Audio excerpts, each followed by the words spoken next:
പിതാവായ ദൈവമേ, അങ്ങേക്ക് സ്തുതി.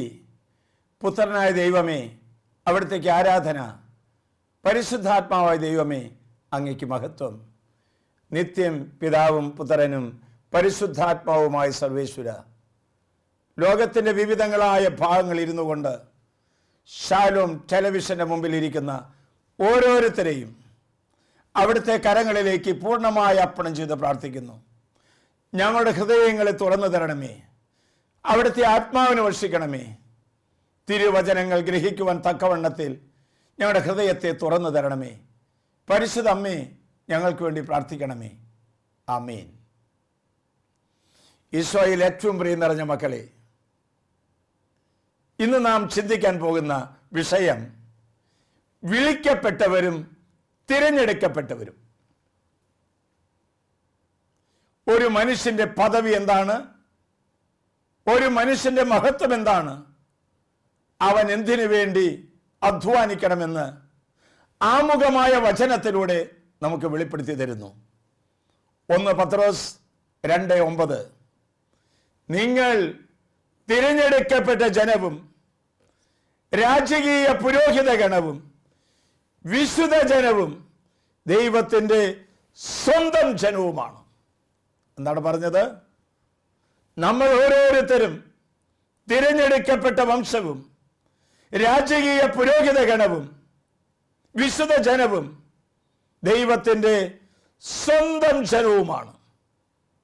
എന്ന് പറഞ്ഞാൽ നിങ്ങൾ ഓരോരുത്തരും, നമ്മൾ ഓരോരുത്തരും തിരഞ്ഞെടുക്കപ്പെട്ടവരാണ്. രാജകീയ പുരോഹിത ഗണമാണ്, വിശുദ്ധ ജനമാണ്, ദൈവത്തിൻ്റെ സ്വന്തം ജനമാണെന്ന്. മകളെ, ഒന്ന് വ്യക്തമാണ് ഈ വചനത്തിലൂടെ. വിളിക്കപ്പെട്ടവരുണ്ട്, തിരഞ്ഞെടുക്കപ്പെട്ടവരുണ്ട്.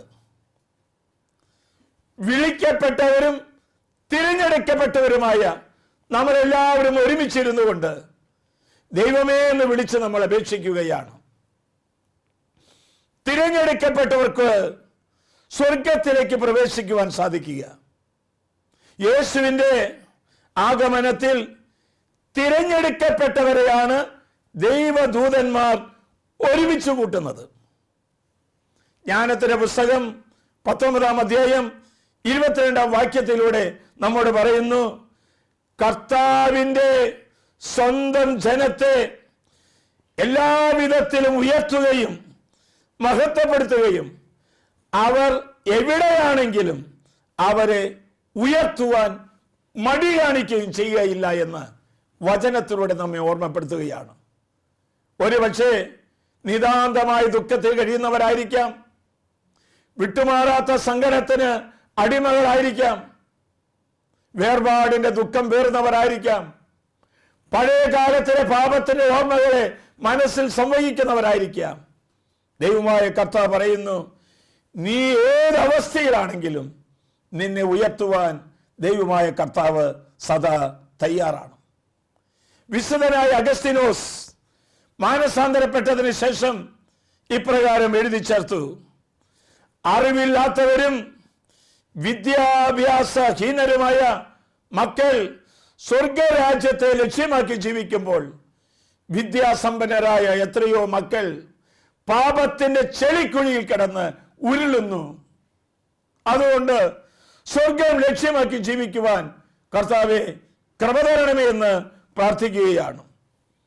പ്രിയപ്പെട്ടവരെ, നിയമാവർത്തന പുസ്തകം 7-ാം അധ്യായം 6-ാം വാക്യത്തിലൂടെ നാം വായിക്കുന്നു, ഭൂമുഖത്തുള്ള എല്ലാ ജനതകളിൽ നിന്ന് തൻ്റെ സ്വന്തം ജനമാകേണ്ടതിന് ദൈവം പ്രത്യേകമായി തിരഞ്ഞെടുക്കുകയും സ്നേഹിക്കുകയും ചെയ്തു. പ്രത്യേകമായി തിരഞ്ഞെടുക്കുകയും സ്നേഹിക്കുകയും ചെയ്തത് സ്വർഗരാജ്യം ലക്ഷ്യമാക്കി ജീവിക്കാൻ വേണ്ടിയാണ്. സ്വർഗരാജ്യം ലക്ഷ്യമാക്കി ജീവിക്കുവാൻ ഒന്നാമതായി ദൈവമായ കർത്താവ് നമ്മെ ശിശുത്വത്തിലേക്ക് വിളിക്കുകയാണ്. ശിശുവിനെ പോലെ ആകാനായിട്ട് ക്ഷണിക്കുകയാണ്. മത്തായിയുടെ സുവിശേഷം 18-ാം അധ്യായം 3-ാം വാക്യം, സത്യം സത്യമായി ഞാൻ നിങ്ങളോട് പറയുന്നു, നിങ്ങൾ മാനസാന്തരപ്പെട്ട് ശിശുക്കളെ പോലെ ആകുന്നില്ല എങ്കിൽ സ്വർഗരാജ്യത്തിൽ പ്രവേശിക്കുവാൻ സാധ്യമല്ല. ശിശുക്കളെ പോലെ ആയിത്തീരുന്നവർക്കുള്ളതാണ് സ്വർഗരാജ്യം. രണ്ടാമതായി, വീണ്ടും ജനിക്കുന്നവർക്കുള്ളതാണ് സ്വർഗരാജ്യം. യോഹന്നാന്റെ സുവിശേഷം 3-ാം അധ്യായം 3-ാം വാക്യം, ഈശോ വീണ്ടും പറഞ്ഞു, സത്യം സത്യമായി ഞാൻ നിന്നോട് പറയുന്നു, വീണ്ടും ജനിക്കുന്നില്ല എങ്കിൽ ഒരുവനും ദൈവരാജ്യം കാണുവാൻ കഴിയുകയില്ല.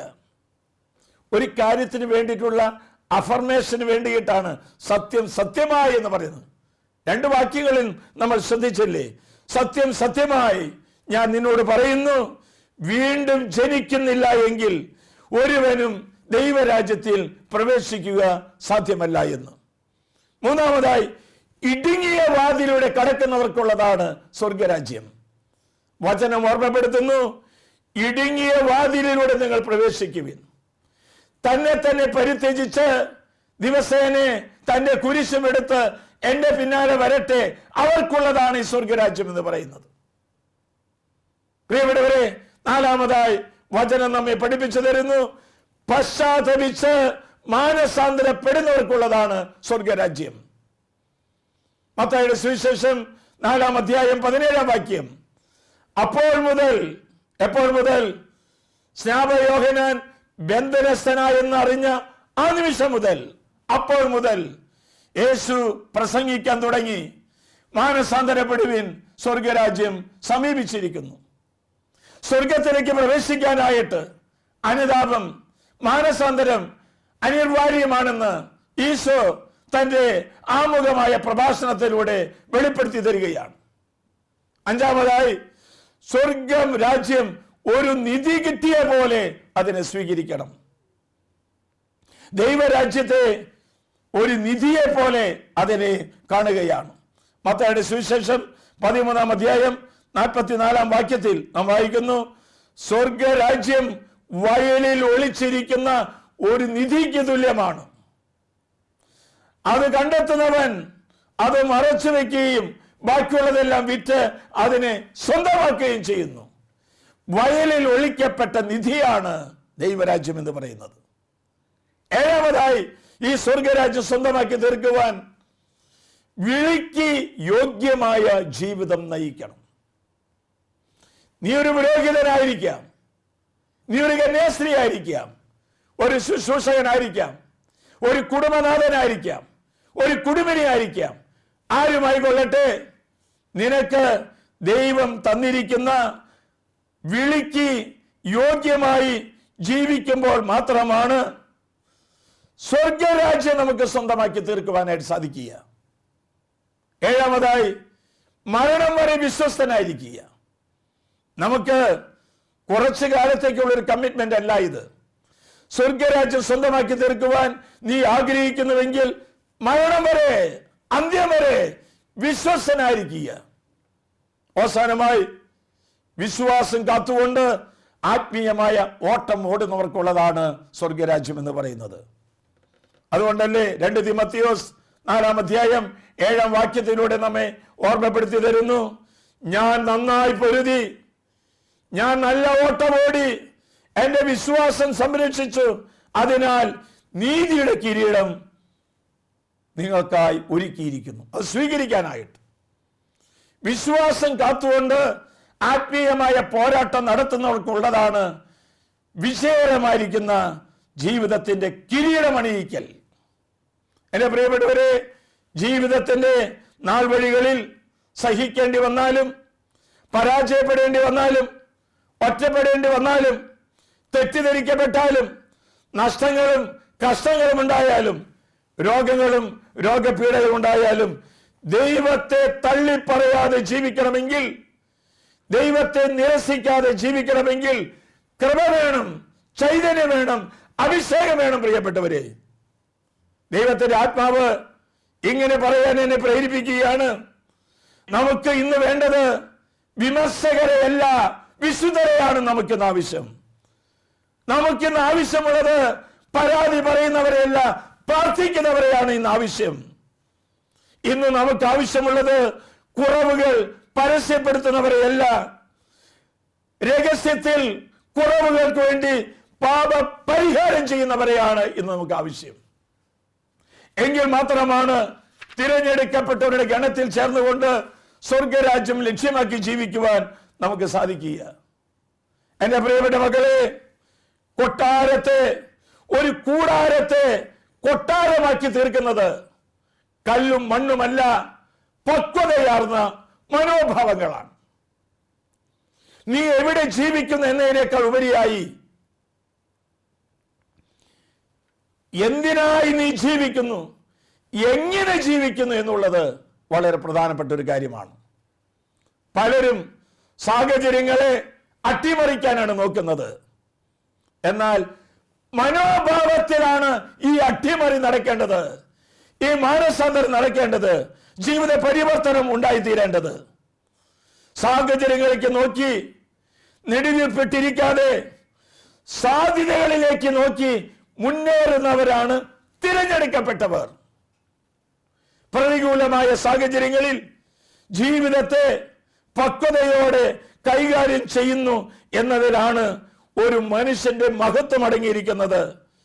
ജീവിച്ചിരിക്കുമ്പോൾ തന്നെ സ്വർഗം ലക്ഷ്യമാക്കി ജീവിക്കണമെങ്കിൽ തിരഞ്ഞെടുക്കപ്പെട്ട ഒരു ഗണത്തിലേക്ക് നമ്മൾ ഉയരേണ്ടിയിരിക്കുന്നു. പ്രിയപ്പെട്ട മക്കളെ, സ്വയം തോന്നിക്കുന്ന കുറെ നല്ല കാര്യങ്ങൾ ചെയ്യുന്നത് നല്ലതാണ്. എന്നാൽ ദൈവം ആഗ്രഹിക്കുന്ന, ക്രിസ്തു ആഗ്രഹിക്കുന്ന കുറച്ച് നല്ല കാര്യങ്ങൾ ചെയ്യുന്നതിലാണ് കൂടുതൽ കൃപ അടങ്ങിയിരിക്കുന്നത് മനസ്സിലാക്കട്ടെ. മറിയം ക്രിസ്തുവിന്റെ ഇഷ്ടങ്ങൾ മാത്രം അനുസരിച്ചുകൊണ്ട് ദൈവവചനത്തിന് മുമ്പിലിരുന്ന മറിയം മാർത്തയേക്കാൾ ശ്രേഷ്ഠതയുള്ളവളായി എന്ന് വചനത്തെ നാം മനസ്സിലാക്കുന്നുണ്ട്. വിശുദ്ധർക്ക് ഈശോ ഒരു ആശയമായിരുന്നില്ല, ഒരു പ്രസംഗ വിഷയമായിരുന്നില്ല, അതൊരു സങ്കല്പമായിരുന്നില്ല.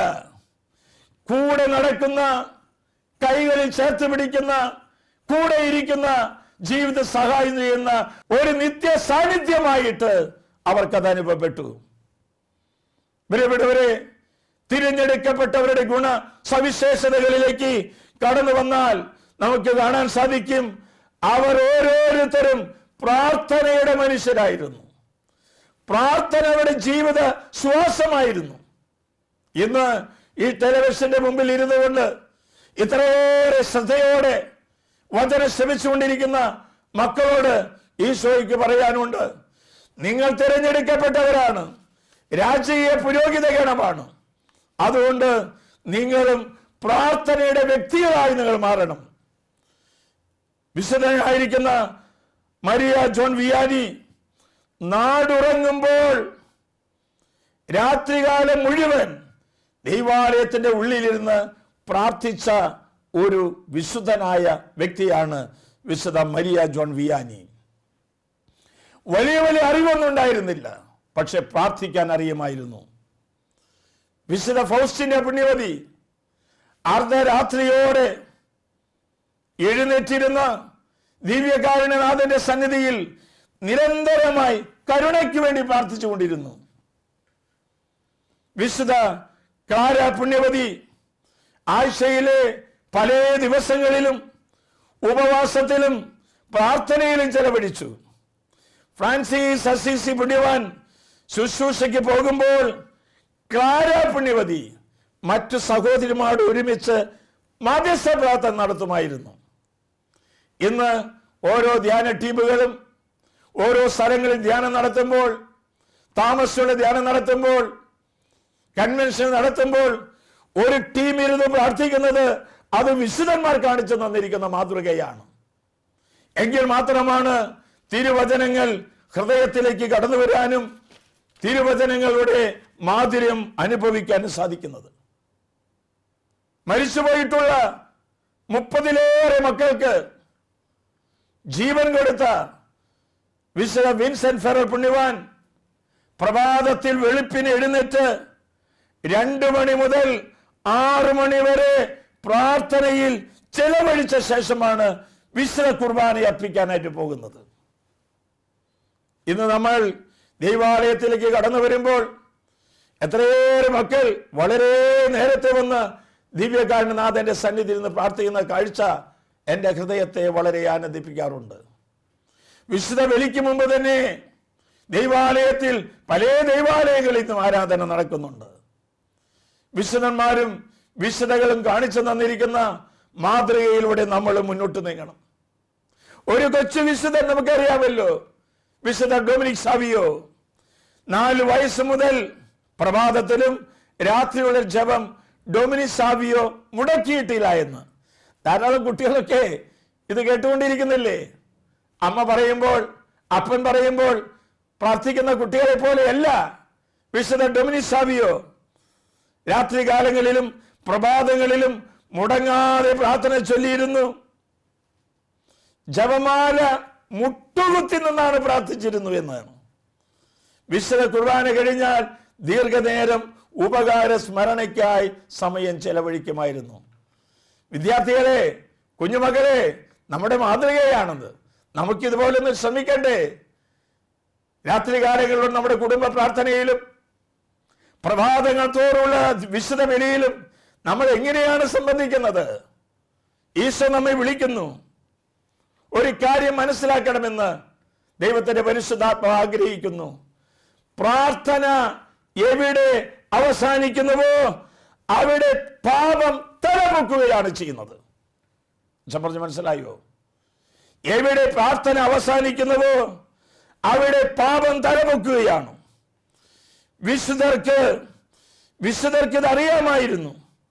അതുകൊണ്ടാണ് പ്രഭാതത്തിലും അർദ്ധരാത്രികളിലും ഓരോ മണിക്കൂറുകളിലും ദൈവമേ, നിന്റെ ഇഷ്ടം നിറവേറ്റുവാൻ ഞാനിതാ വരുന്നു എന്ന് പറഞ്ഞുകൊണ്ട് വിശുദ്ധാത്മാക്കൾ മുന്നോട്ട് കടന്നു വരുന്നത്. പ്രാർത്ഥിക്കുന്നവർക്ക് ദൈവത്തിന്റെ ഇഷ്ടങ്ങൾ അവിടുന്ന് വെളിപ്പെടുത്തി കൊടുക്കും. ദൈവത്തിന്റെ ഹൃദയത്തോട് ചേർന്ന് നിൽക്കാനായിട്ട് പ്രാർത്ഥിക്കുന്ന വ്യക്തികൾക്ക് സാധിക്കും.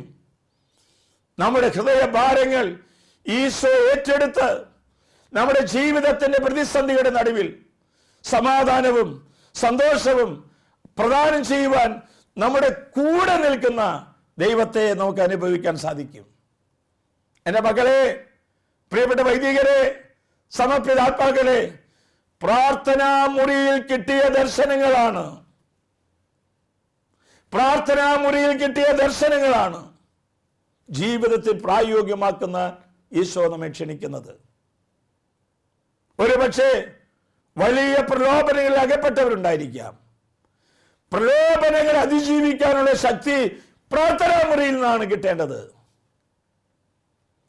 പ്രചോദനങ്ങൾ സ്വീകരിക്കാനായിട്ടുള്ള ജ്ഞാനം പ്രാർത്ഥനാ മുറിയിൽ നിന്നാണ് കിട്ടേണ്ടത്.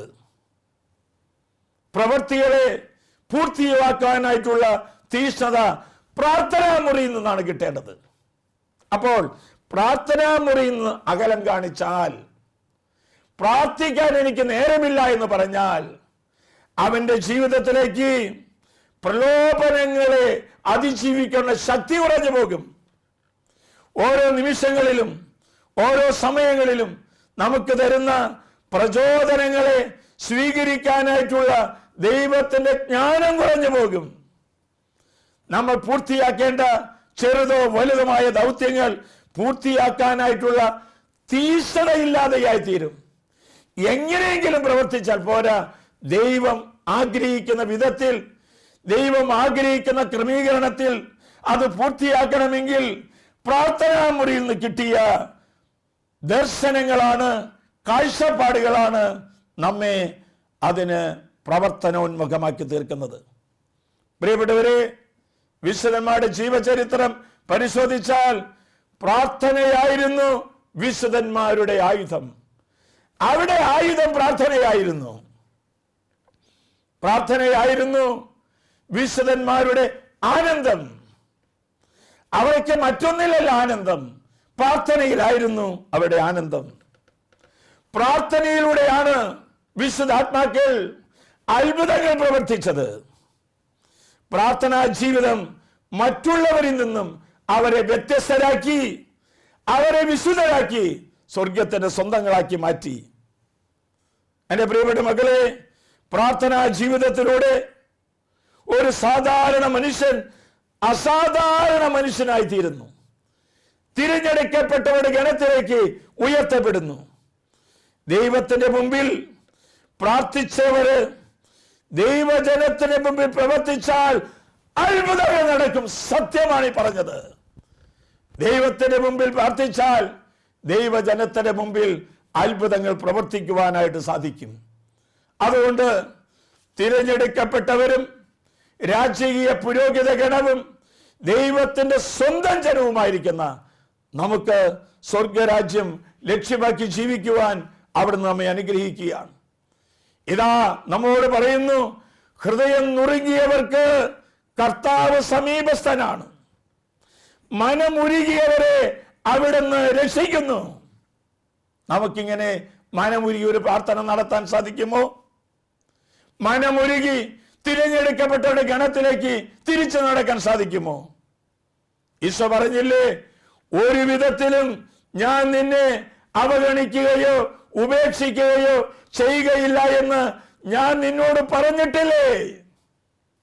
ഏതോ സാഹചര്യങ്ങളിൽ, ഏതോ ദൗർഭാഗ്യങ്ങളിൽ, പാപത്തിലേക്ക്, തിന്മയിലേക്ക്, ദൈവ സാന്നിധ്യമില്ലാത്ത ഇടങ്ങളിലേക്ക് തകർന്നു പോയതിനെ കുറിച്ച് ആരെങ്കിലും വേദനിക്കുകയോ വിഷമിക്കുകയോ ചെയ്യുന്നുണ്ടെങ്കിൽ വചനം ഓർമ്മപ്പെടുത്തുന്നു, കർത്താവ് ഒരു വിധത്തിലും നമ്മെ അവഗണിക്കുകയോ ഉപേക്ഷിക്കുകയോ ചെയ്യില്ല എന്ന്. നമുക്ക് കരങ്ങൾ കൂപ്പാം. നീ പ്രാർത്ഥിച്ചാൽ കർത്താവ് ഉത്തരമരുളും. നീ നിലവിളിക്കുമ്പോൾ ഇതാ ഞാനെന്ന് അവിടുന്ന് മറുപടി തരും.